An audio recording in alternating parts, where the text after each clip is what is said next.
Are pointing one of our cameras toward the Ambassador Bridge, one of the crossings into Canada.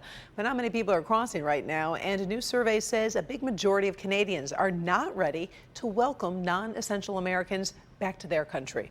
Paula Tutman shows us how each nation is handling COVID-19 is really creating a large divide in our natural borders. So Canada does these surveys with its citizens weekly just to kind of gauge the pulse of the nation. And this is the resident sentiment from June 23rd. The basic question on this survey was the level of welcome towards visitors. When you look at the question specifically about the United States and you average all of the provinces, Ontario has the average, 13%. Only 13% of Canadians want Canada to reopen its borders with the United States on average.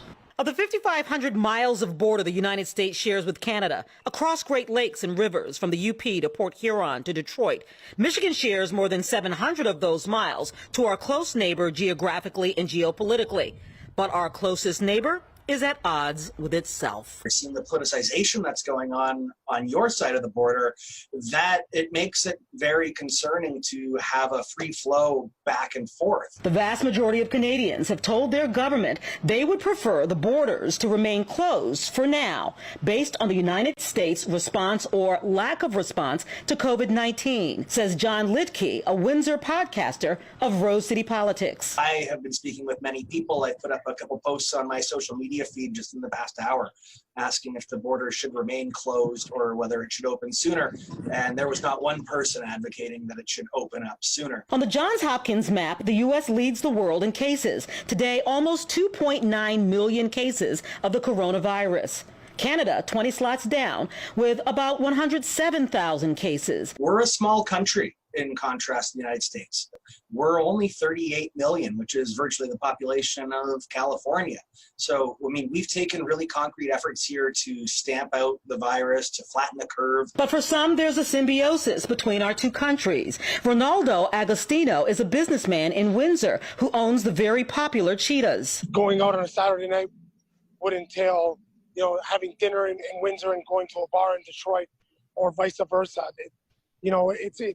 It's like we're a community that got split down the middle is the way I feel about it. We really can't wait to have people from Michigan come back to Windsor. Windsor, Essex, over here, we've seen high compliance of mask rates before it was implemented. For the most part, it's 90 to 95% compliance. Again, as Ronaldo said, it's not politicized, it's not finger pointing. It's a really good thing to see. I mean, we're Canadians, we're polite, so to fall into the stereotype, I help you, you help me, and that works out really well for all of us over here. Yeah, of course, this has nothing to do with being polite. It has to do with the rise of the virus, and given our trajectory, it is very possible from what I'm seeing that Prime Minister Justin Trudeau will actually extend beyond the July 21st ban on border crossings.